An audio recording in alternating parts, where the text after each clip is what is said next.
신혼 부부들은 결혼 생활에 대한 기대가 참 많습니다. 우리 교회도 신혼 부부들이 여러 쌍 계시고 또 신혼 부부가 될 분도 계시고 또 되고 싶은 분들도 계시지만 신혼 부부들은 얼마나 행복하게 살까에 대한 그런 기대들이 가득합니다. 결혼 전에 보면 그 배우자 된 사람이 결혼 전에도 얼마나 잘해줍니까? 친절하게 대해줍니다. 위로해줍니다. 좋은 선물 사줍니다. 언제나 내 편이 되어줍니다. 내 마음을 살펴줍니다. 그래서 이 신혼생활을 시작하는 부부들은 결혼 후에도 그럴 거라고 생각하는 겁니다. 더 잘할 거라고 생각해요. 결혼 전에 저를 잘했으면 결혼 후에는 더 내 마음 위로해주고 더 많이 살펴주고 더 많이 내 편이 되어주고 나의 든든한 버팀목이 되어줄 거라고 그렇게 생각합니다. 자, 여러분들 맞나요? 예. 그런데 사실은 많은 경우에 자기는 그렇게 생각하지만 아내는 그렇게 생각 안 하는 경우가 많고 또 아내는 그렇게 생각하지만 남편이 그렇게 생각하지 않는 경우가 절대다수입니다. 그 이유가 뭐냐면 한국치유상담연구원의 정태기 박사라는 분이 아시는 분도 많이 계실 텐데 이분이 쓴 치유상담이라는 책에 보니까 그렇게 돼 있더라고요. 그런 기대가 가정생활을 위기로 만든다는 겁니다. 내가 잘할 것이고 기대할 것이고 채워줄 것이다 그런 기대, 내가 그렇게 살아가고 있고 거기에 대한 갈망이 오히려 결혼에 심각한 위기를 가져오고 있다라고 얘기를 합니다. 왜냐하면 결혼이라는 것은 그 결혼 전에 가지고 있던 그런 기대와 그런 돌봄이 계속되는 것이 아니라 이제 새로운 역할이 부여되고 새로운 의무가 되고 이제 내가 헌신해야 되고 내가 손해봐야 되고 내가 참아야 되고 인내해야만 가정이 바로 서기 때문에 그 전의 것들, 그 결혼 전의 마음으로 가서는 오히려 그것이 위기를 일으키는 중요한 요소가 된다라고 책에 그렇게 밝히고 있습니다. 우리의 신앙생활도 마찬가지입니다. 처음 신앙생활하면 굉장히 기대합니다. 내가 예수 믿으면 하나님이 잘 되게 해주실 거야. 내가 기도하면 내가 복 받을 거야. 내가 교회 생활하면 교인들 나를 보고 너무 사랑해주고 언제나 나를 교인들이 이해해주고 나를 안아주고 배려해주고 목사님은 언제나 웃어줄 거야. 하나님은 기도하면 하나님은 다 응답해 주실 거야. 아픈 거 다 고쳐주실 거야. 나를 형통해 주실 거야 라는 기대를 가지고 우리는 시작을 하지만 신앙생활이 좀 더 깊어지고 신앙의 연륜이 깊어지면 우리가 경험하는 것은 절대 다수가 이건 아닌데 늘 교인들이 나를 향하여 웃어주는 것도 아니고 목사님이 나를 향하여 웃어주는 것도 아니고 모두가 나를 이해해 주는 것도 아니고 기도하면 다 응답받는 것도 아니라는 것을 경험하면서 이건 뭐가 잘못됐지? 내가 뭔가 잘못된 길을 가고 있지 않느냐라고 두려워하고 당황하는 때가 많이 있습니다.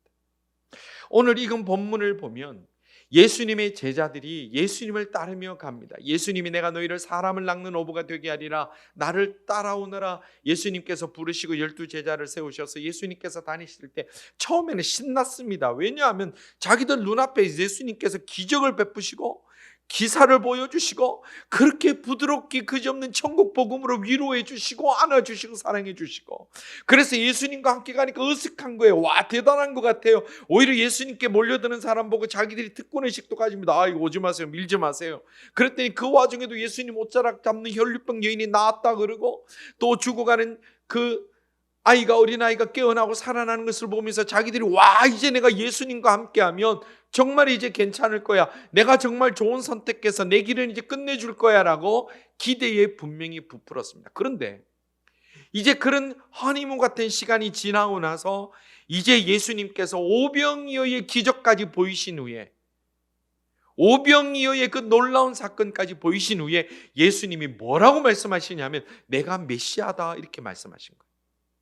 처음에 내가 메시아라 그랬으니까 이 제자들은 뭐라고 생각했을까? 됐어, 내가 제대로 선택한 거야. 맞아, 내가 따랐던 게 맞았어, 옳았어. 내가 예수님 앞에 내 인생을 다 드린 거 이제 된 거야. 이제부터 내 앞에는 끝내주는 인생이 펼쳐질 거야. 이제는 메시아라고 했으니까 구약 성경에 말씀했고 우리 유대인들이 지금 오랫동안 기다려왔고 믿어왔던 그 메시아 모든 차별을 철폐하고 모든 어두움을 물리치고 이제 로마도 다 쫓아낼 것이고 우리에게 먹는 것도 채워주고 입는 것도 채워주고 이 땅에서 잘 살고 부귀영화를 누리게 해줄 거야 라고 제자들이 충분히 생각을 할 수밖에 없었단 말이에요. 이들은 유대 교육을 받은 사람들이기 때문에. 그런데 예수님 메시아라 라고 말씀하신 후에 뭐라고 말씀하시냐면 내가 메시아인데 앞으로 우리에게 일어날 일이 뭐냐 하면 우리는 앞으로 고난받을 거야. 그리고 나는 죽을 거야. 그리고 3일 만에 그리고 나서 부활할 거야 라고 주님이 말씀하신 거예요. 기대하고 너무 다른 거예요. 우리가 결혼하기 전에 얼마나 많이 기도해요. 내가 이 사람하고 살면 행복할게. 눈만 뜨면 나보고 한이라고 부를 거야. 나의 모든 필요를 채워줄 거야. 그런데 막상 결혼하고 나면 내가 밥상을 차려가지고 시어머니 갖다 바쳐야 되는 집도 있고, 내가 더 열심히 일해야 되는 경우도 있고, 내가 수고했던 거 아무도 공로 인정받지 못하는 일들이 실제로 우리에게 펼쳐질 때에 우리는 너무나 당황하게 되는 거예요. 지금 제자들이 그런 상황이에요. 현실적인 얘기를 예수님이 해주시니까 큰 기대에 빠져있던 제자들이 이게 뭐지? 혼란스러운 거예요. 이게 신앙생활이라고, 이게 예수님과 함께하는 삶이라고 예수님이 말씀하시니까 그들의 눈동자가 흔들리기 시작하는 거예요. 이게 뭐지? 내가 기대했던 것과 다른데, 지금까지 내가 봐왔던 것과 다른데. 그때 예수님께서 그 흔들리는 눈동자를 보시면서 예수님께서 그들에게 다시 한번 어려운 결정하기를 요구하고 계십니다.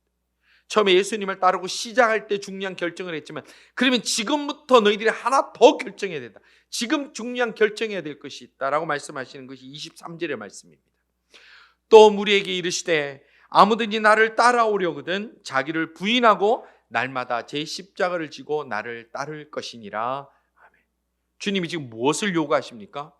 지금 이미 따라온 제자들에게 이제 나를 따라오려거든이라는 새로운 조건과 새로운 결정의 순간 앞에 제자들을 세워버리시는 거예요. 어떻게 보면 지금이라도 고난이 싫고 죽음이 싫고 부활을 믿지 못하면 돌아갈 사람 돌아가라는 말씀으로 들리기도 합니다. 지금까지는 늘 좋은 것밖에 없었습니다. 지금 예수님과 함께 다니는 머스끌입니다. 너무 좋잖아요. 너무 멋있잖아요. 그 수만 명의 유대인들이 예수님을 쫓아서 그 베세다 광야까지 쫓아나올 때에 그 누구보다도 예수님 가까이 있었던 제자들이 얼마나 신났겠어요.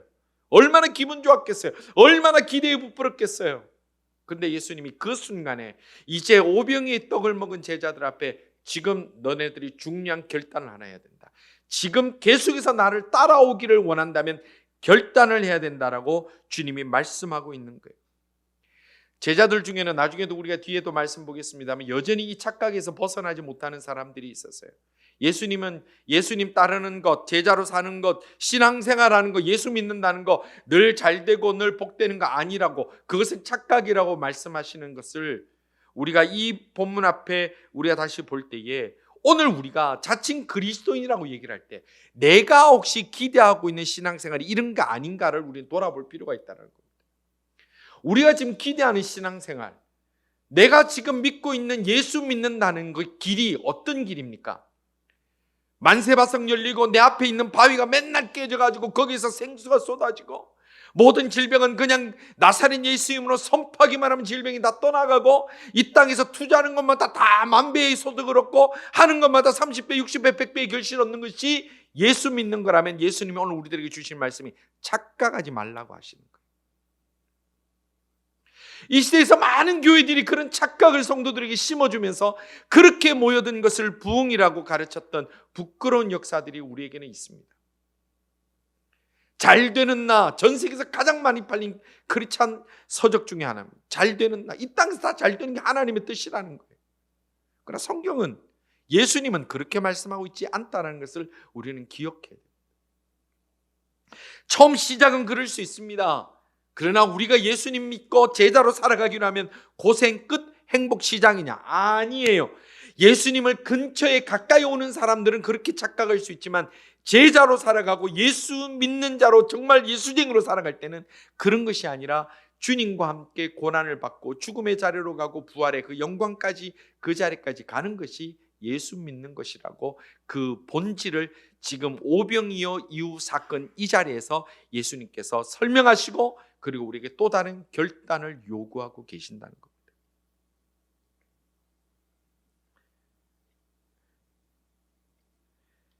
그러면 예수님께서 원하시는 그 결단, 예수님께서 말씀하시는 지금 이 시점에서 제자들과 그 따르는 무리들에게 무슨 결단과 어떤 결심을 요구하고 계실까요?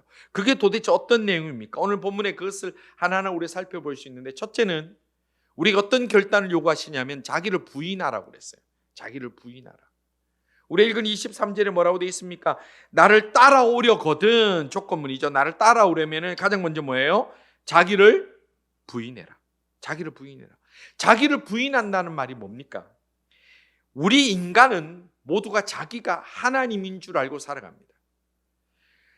자기중심적입니다. 이기적입니다. 내 생각과 내 고집, 내 철학 안 바꿉니다. 여러분들 사람들 만나서 설득하고 얘기한다고 해서 사람들의 생각이 쉽게 바뀌든가요? 안 바뀝니다.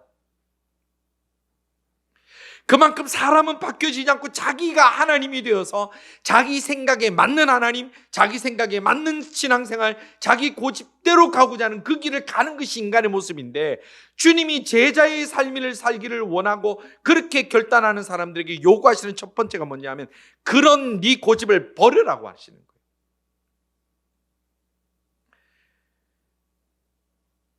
예수님을 따르고 예수님을 믿고 나가는데 방해되는 거 다 끊어버려라는 거예요. 예수님을 믿겠습니다. 그리고 예전에 하던 습관 그대로 하는 거, 그거는 안 된다라는 거예요. 예수님을 믿겠습니다 하고 내가 예전에 하던 못된 방식, 더러운 습관, 그 나쁜 생각들은 끊어버리지 않으면 예수의 제자가 될 수 없다라고 예수님이 말씀하고 계시는 거예요.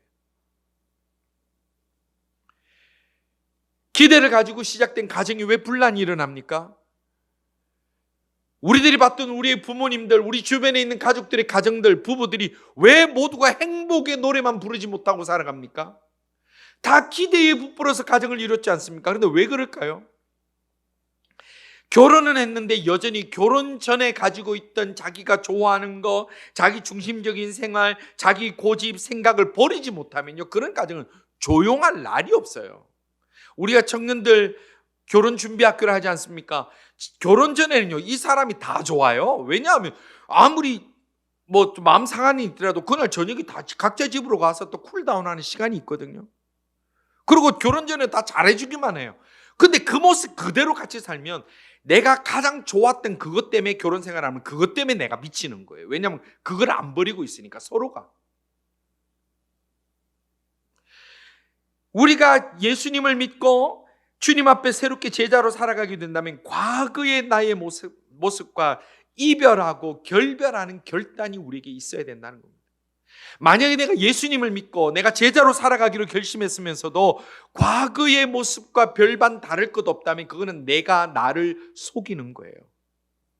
결혼 전에 내 모습이 결혼식 후에도 똑같이 가지고 있다면 그 사람은 결혼한 사람이 아니에요. 예수님이 우리에게 자기 자신을 부인하라고 그랬어요. 성도 여러분, 우리가 인생길을 걸어가고 주님 만나는 그 천국 문 앞에까지 갈 때에 우리가 정말로 주님과 함께하고 주님 떠나기를 원하지 않는다면 우리의 중심이 내가 아니라, 가치관의 중심이 내가 아니라, 나의 철학과 나의 경험과 나의 고집이 아니라 하나님 중심, 성경 중심, 교회 중심의 이 개혁주의 모토에 따라 우리의 중심이 하나님께로 전환되어 가는, 그렇게 제자로 살아가기를 결심한 하나님의 사람들 다 될 수 있기를 주님의 이름으로 축원합니다. 내 고집 내 모습 그대로 어떻게 하나님 만날 수 있습니까? 아니지 않습니까? 그리고 예수님께서 제자로 살아가기를 원하는 사람에게 요구하시는 두 번째 결심이 뭐냐면 자기 십자가를 지고 따라오라 그래요. 자기 십자가를 지고. 자기를 부인하는 것은 내적인 결심입니다. 그리고 자기 십자가를 지는 것은 구체적인 행동을 보여야 한다라는 것이 주님의 말씀입니다. 결혼 생활을 시작한 부부가 자기가 그때부터 해야 되는 남편의 의무라는 것이 있습니다. 아내로서 의무라는 것이 있습니다. 근데 그것이 귀찮고 힘들다고 회피하면 그 가정은 유지되기 어렵습니다. 가정이라는 새로운 공동체를 이루고, 그리고 내가 이제 남편이라는 이름으로, 아내라는 이름으로 살아갈 때는 우리가 해야 될 의무가 반드시 있는 것처럼 내가 그리스도인으로 살아가게 되면 내가 져야 될 십자가는 누구에게나 반드시 각자의 분량에 따라 십자가가 있다라는 거예요.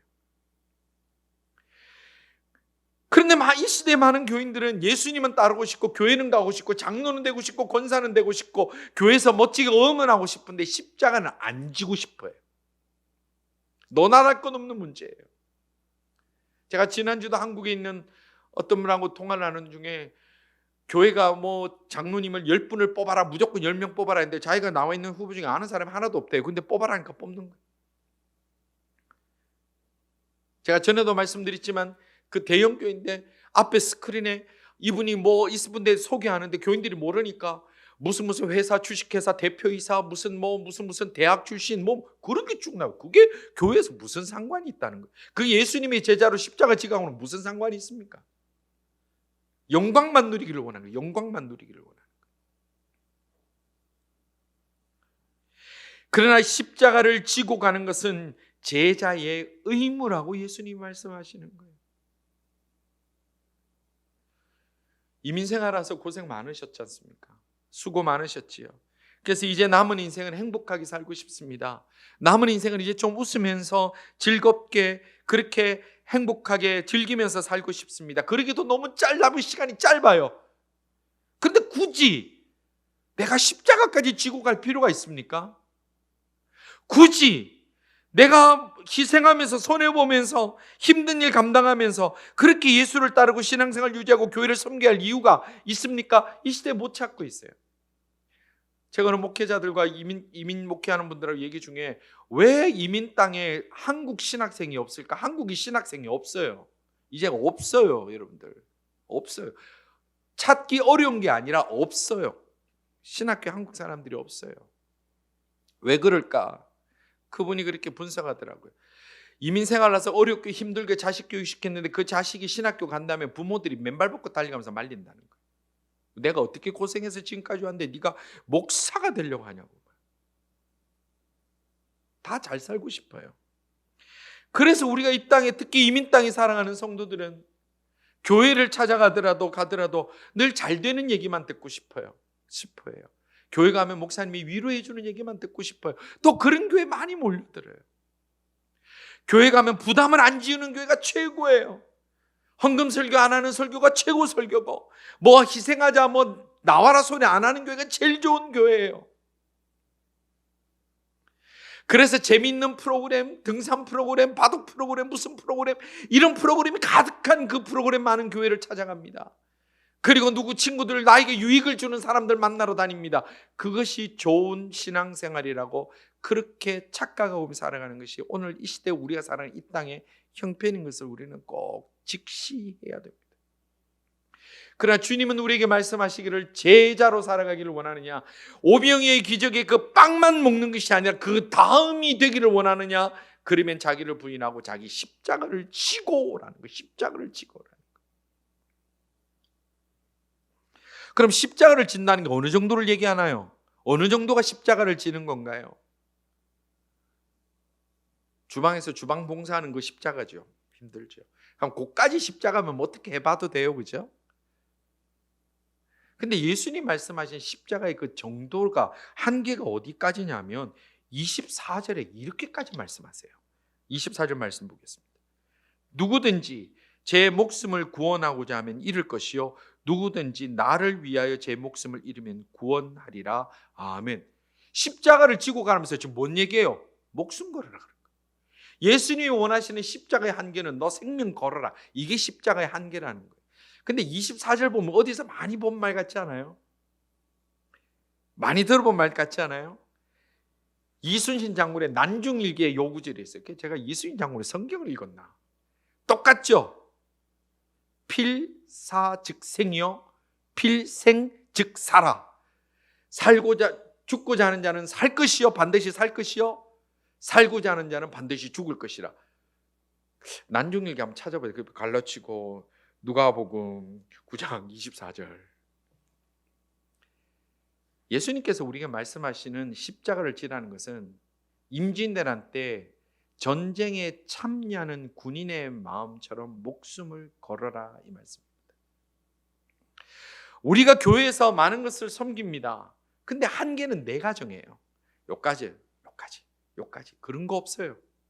하나님은 우리에게 한계를 말씀하신다면 목숨 바칠 때까지 십자가를 지고 가라는 거예요. 우리의 한계, 우리의 섬김의 십자가는 우리가 결정하는 게 아니라 주님이 맡겨주신 대로 그 길을 걸어가는 것이 제자의 삶이라고 주님이 말씀하시는 겁니다. 그러면 우리가 예수 따른다는 것이 우리가 생각하는 예수 믿는 것과 너무 거리가 멀지 않습니까?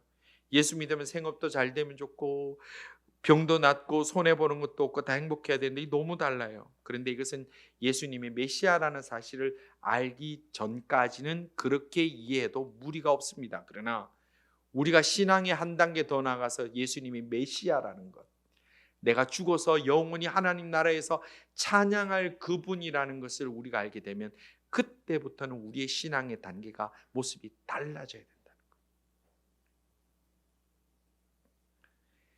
제자라는 것은 전인적인 순종이요, 전인적인 인격의 변화요, 전인적인 포기입니다. 그 한계를 정하면서 신앙생활하는 것은 그냥 종교 바람 쐬는 것과 다를 바가 없습니다. 사도 바울은 사도행전 20장 24절에서 자기가 이 복음을 위하여 예수님께서 이 말씀에 반응을 보이는 것 같아요. 내가 목숨도 아끼지 않는다고 그랬어요. 내가 달려갈 길과 주 예수께 받은 사명 곧 하나님의 은혜의 복음을 증언하는 일을 마치려 하면은 나의 생명조차 조금도 귀한 것으로 여기지 아니하노라. 왜 자기가 생명도 조금 또 아끼지 않고 그것을 귀하게 여기지 않는다고 그래서 예수님이 그것이 제자의 길이라고 했기 때문에 그렇게 살았다는 거예요. 또 사도 바울은 빌립보서 1장에 보면 심지어 내가 복음을 위하여 죽는 것도 유익함이라고 그랬어요. 이는 내가 사는 것이 그리스도 안에서 나 죽는 것도 유익함이라. 내 안에 사는 것이 그리스도니 내가 죽는 것도 유익하다. 이것이 바로 제자의 삶이라는 것입니다. 성도 여러분, 지금 와서 생각해 보니까 우리 너무 늦었죠. 이제 되돌아가기는. 그러나 우리 뒤돌아갈 수는 없습니다. 그렇게 해서도 되지 않습니다. 우리가 자신의 생명을 내어드리는 바울처럼 성도 여러분, 그리고 존 칼빈이 자기 심장을 하나님 앞에 올려드린 그 그림 보셨을 텐데 SFC 그 로고가 그런 모습입니다. 심장을 올려드리는 그 로고처럼 우리가 주님 앞에 아까운 것이 없고 주님 앞에 나의 생명도 내어놓고 주님이 주장해 달라고 고백할 수 있는 그런 우리 제일교회 성도들 다 될 수 있기를 주님의 이름으로 축원합니다. 잘 되고 잘 먹고 이런 거 교회 안 와도 됩니다. 그게 예수라면 그냥 우리 예수 바람을 쐰 게 답니다.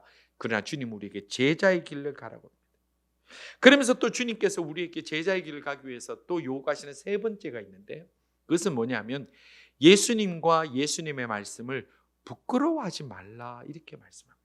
26절입니다. 26절에 이렇게 주님이 말씀합니다. 누구든지 나와 내 말을 부끄러워하면 인자도 자기와 아버지와 거룩한 천사들의 영광으로 올 때에 그 사람을 부끄러워하리라. 아멘. 되게 무서운 얘기예요. 되게 무서운 얘기예요.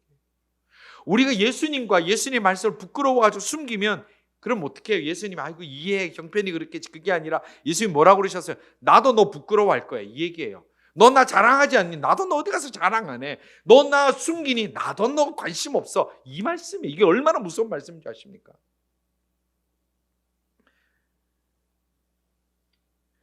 바로 이 말씀 우리가 지난주 함께 외웠던 로마서 1장 16절 여러분들 지난주도 묵상을 외웠던 로마서 16장 그 말씀이 사도 바울이 이 말씀 앞에 자기가 또 반응하는 말씀인 거예요.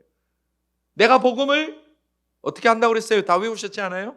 내가 복음을 부끄러워하지 아니하노니 이 복음은 모든 믿는 자에게 구원을 주시는 하나님의 능력이 됨이라. 먼저는 유대인에게요 그리고 헬라인에게로다. 믿으십니까? 복음은 하나님 능력이 되심을 믿으십니까? 이 능력됨을 왜 부끄러워하느냐는 거예요. 그런데 당연한 얘기잖아요.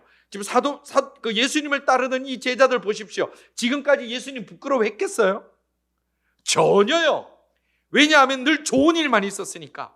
다니까 막 고쳐요. 사람들이 막 몰려들어요. 막 찬양해요. 대단하다 그래요. 위대한 스승이라 그래요. 선지자라 그럽니다. 얼마나 좋아요. 왜 예수님을 부끄러워해요? 부끄러울 이유 하나도 없어요. 내가 뭐가 되고 무슨 직분이 있고 뭐가 있고 우리 교회가 뭐 사자가 어떻게 되고 뭐가 어떻게 되면 교인들 되게 당당하게 얘기를 해요. 근데 내가 섬기는 교회가 개척교회고 작은 교회고 좀 어려움을 겪는 교회라고 나오면 막 부끄러워해요. 왜요? 우리가 교회인이에요? 아니면 그리스도인이에요? 그리스도인이면 우리는 부끄러워할 필요 없어요. 제자들은 지금까지 자랑스러워했는데 근데 예수님 부끄러움을 얘기를 합니다. 왜 그러냐면 이제부터 일어날 일인데 로마서 1장 16절은 로마서에 주신 말씀입니다. 어제 아침에도 우리가 묵상했지만 로마서를 수신하던 이때는 로마는 예수 믿는다는 것 자체로 잡아 죽이는 시대예요. 원형 경기자 한가운데서 굶주린 사자와 호랑이에게 찢겨 죽게 만드는 시대가 바로 이 로마서를 발송하는 그 시대입니다. 귀족들도 왕족도 하루아침에 노예로 팔려가게 만드는 예수 믿는다는 거 하나 때문에 그런 시대입니다. 그런 시대에 로마에 사랑하는 그리스도인들에게 사도 바울이 주의 말씀에 따라 내가 복음을 부끄러워하지 않는다. 이 복음을 전하면서 살아야 된다. 다른 말로 뭐예요? 목숨 걸어라. 이게 제자다. 이렇게 말씀하시는 거예요. 쓸데없는데 목숨 걸고 쓸데없는데 생명 거는 것이 아니라 예수를 드러내고 복음을 부끄러워하지 않는 것에 생명 걸어라 이렇게 말씀하시는 거예요. 왜요? 예수 믿는 것을 드러내는 것을 주저하지 않을 이유가 뭡니까? 이는 이 복음은 예수 믿는다는 것은 예수님의 말씀은 모든 믿는 자에게 구원을 주시는 the power of God 하나님의 능력 힘이기 때문이라고 성경은 그렇게 말씀하고 있어요. 우리가 예수님을 자랑하고 내 마음에 예수님을 드러내고자 하는 마음이 있을 때에 하나님이 주시는 그 능력을 체험하고 하나님이 주시는 그 뜨거움을 체험해서 하나님 앞에 그 복음으로 말미암아 새로움을 경험할 수 있는 우리 모든 성도들 다 될 수 있기를 주님의 이름으로 축원합니다. 내가 그 능력의 복음을 가지고 있고 나 같은 인간을 살려주신 그 복음, 나 같은 인간을 천국의 약속을 주시고 나 같은 인간을 하나님의 자녀 삼아주신 그 복음 앞에 내가 부끄러워하면 주님이 뭐라고 말씀하시냐면 나도 너 부끄러워할 거야. 나도 너 모른다 그럴 거야. 나도 너 정말 어디 가서 아는 척 안 할 거야 라고 말씀하실 때에 우리가 어떻게 그 주님을 부끄러워할 수가 있느냐는 거예요. 우리가 복음을 부끄러워하지 않는 것은 용기가 있어야 되는 걸까요? 힘내자, 용기 내자 그래서 될 거야? 아니에요. 아무리 용기가 있는 사람도 예수 믿는 거 그렇게 쉽게 드러내지 못합니다. 누가 예수 믿는 것을 자랑스럽게 여기고 쉽게 드러낼 수 있을까요? 누굴까요? 여러분들 어떤 사람일까요? 복음이 무엇인지 바로 이해하면 그렇게 됩니다. 예수님이 나에게 어떤 분인지 바로 이해하면 부끄러울 것이 없습니다. 우리가 연탄길이라는 여러분들 그 단편 실화를 모은 책 기억하실 거예요. 1, 2, 3권이 있는데 굉장히 좋은 책이에요. 예전에 우리가 도서관에 그때도 제가 비치를 했었는데 어린아이들이 아버지가 연탄 장사를 하거나 리어카를 걸면요 어릴 때 부끄러워해요. 그래서 친구들이 왔는데 거기도 보면 내용이 있는데 이 딸이 친구들하고 길을 가다가 아버지가 리어카를 끌고 가니까 이 딸이 아버지가 눈을 안 맞춰주려고 머리 숙이고 싹 모른 척하고 지나가는 거예요. 부끄러워하는 거예요. 근데 그 딸이 언제 아버지를 부끄러워하지 않을 수 있습니까? 어떻게 하면? 저 아버지가 저 리어카를 물면서 누구를 위하여 사는지 정확하게 이해하면 부끄러워할 수가 없는 거예요. 우리가 왜 복음이 부끄러운 줄 아십니까? 왜 전도 못하는 줄 아십니까? 왜 어디 가서 예수 믿으라고 얘기 못하는 줄 아십니까? 그 복음이 나를 위하여 나를 살려준 복음이라는 확신이 없어서 그런 거예요. 더 정확하게 하면 내가 그 십자가 때문에 천국 간다는 확신이 없기 때문에 전하지를 못하는 거예요. 종교는 자유야, 강요하는 거 아니야. 그거는 자기가 십자가를 모른다라는 얘기예요. 성도 여러분, 우리는 이미 소유한 복음을, 주님의 사랑을 자랑하고 살아가야 됩니다. 우리가 복음을 드러내고 자랑한다고 해서 누가 우리 죽인다고 하는 사람 없잖아요. 이 땅에는. 여러분 혹시 어디 가서 내가 예수님 믿습니다 했는데 너 죽일 거야, 그런 사람 여기는 없어요. 그런데 왜 전하지 않을까요? 왜 우리가 주변인들에게 전하지 않을까요? 성도 여러분, 우리가 함께 오래 있고 싶은 사람들이 있지 않습니까? 우리 부모님도 그렇고 우리 자녀들도 그렇고 내 가까운 분들 오래 함께 있고 싶지요. 사랑하는 사람일수록 예수님 전하십시오. 그러면 천국 가서도 우리 함께 할 수 있습니다. 자랑하십시오. 드러내십시오. 예수님을 모르는 사람들에게 천국이 있다는 것과 예수님이 나를 죄를 위하여 십자가에 돌아가셨다는 것과 그것을 믿고 회개하는 자는 누구나 다 천국 백성 될 수 있음을 우리가 전하며 살아가야 됩니다. 예수님 전하면 손해볼 때도 있고요, 이 시대도 무시당할 때가 있고 부끄러움 당할 때가 있습니다.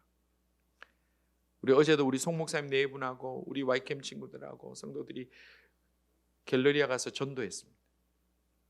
갔다 오면 제가 살짝 물어봐요. 어땠어요? 안 받아요, 목사님. 무시하고 지나가요. 어제도 아마 무시 받으셨을 거예요. 그래도 복음을 전하기 위하여 당한 무시와 복음을 전하기 위해서 받는 손해와 복음을 드러내면서 받는 그런 여러 가지 어려움들은 확실히 믿건대 하나님께서 만배로 천만배로 채워주실 줄 확실히 믿으시기를 주님의 이름으로 축원합니다. 예수님인데, 예수님이 그렇게 하라고 그랬는데, 그렇게 순종했는데 예수님이 나 몰라라 그랬어요. 예수님이 나 몰라라 하는 것은 나를, 예수님을 자랑하지 않고 부끄럽게 여기는 사람에게 예수님은 나도 모른다 그러셨어요. 본문에 그러셨어요. 그러나 반대로 주님을 전하면서 당하는 어려움은 주님이 반드시 책임져 주시는 것입니다. 성도 여러분, 우리 오병이의 떡까지 먹었다면 이제 한 걸음 더 나아갑시다. 예수 믿는 것은 늘 손해보는 것입니다. 예수 믿는 것은 늘 어려운 길을 걸어가는 것입니다. 예수님의 제자로 사는 것은 좁은 길로 가는 것입니다. 그러나 그 길 끝에는 이 세상의 그 어떤 것과도 비교하지 못할 영광스러운 순간이 있음을 확실히 믿으시는 하나님의 백성들 다 되기를 주님의 이름으로 축원합니다. 우리 모두는 언젠가 천국 문 앞에 서야 됩니다. 한 사람의 예외도 없이 서야 됩니다.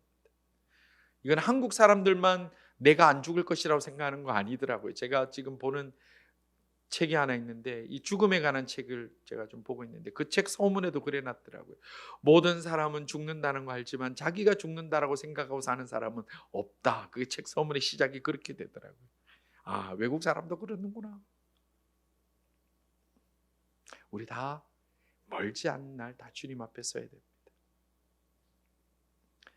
주님이 그날 그래 내가 너를 안다, 내가 너를 자랑스럽게 생각한다라고 주님이 안아주시면서 우리를 맞이해 주시는 그런 영광스러운 순간을, 그 순간을 다 맞이할 수 있는 우리 하나님의 사람들 다 되기를 간절히 바랍니다.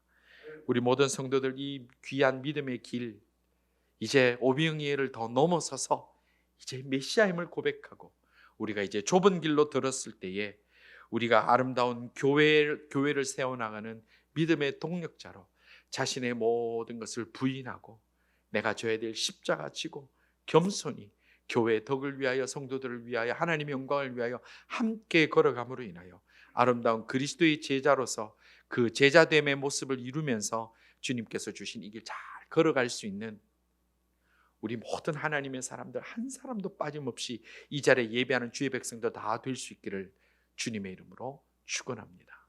기도드리겠습니다.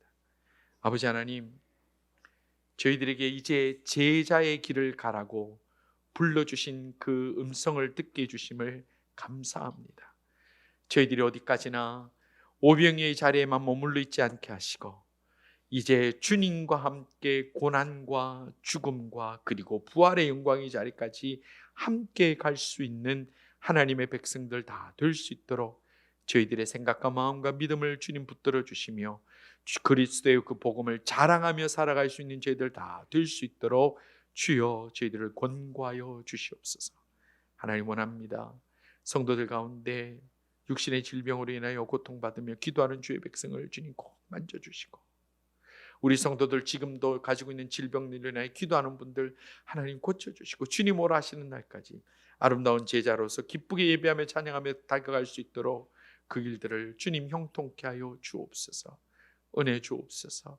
주님 불쌍히 여겨 주옵소서. 이 한 주도 죄 짓지 않게 하시고 복음 전하며 살아가게 하시고 자랑하며 살아가는 저희들 다 되기를 원하옵고 예수님 이름으로 기도드리옵나이다.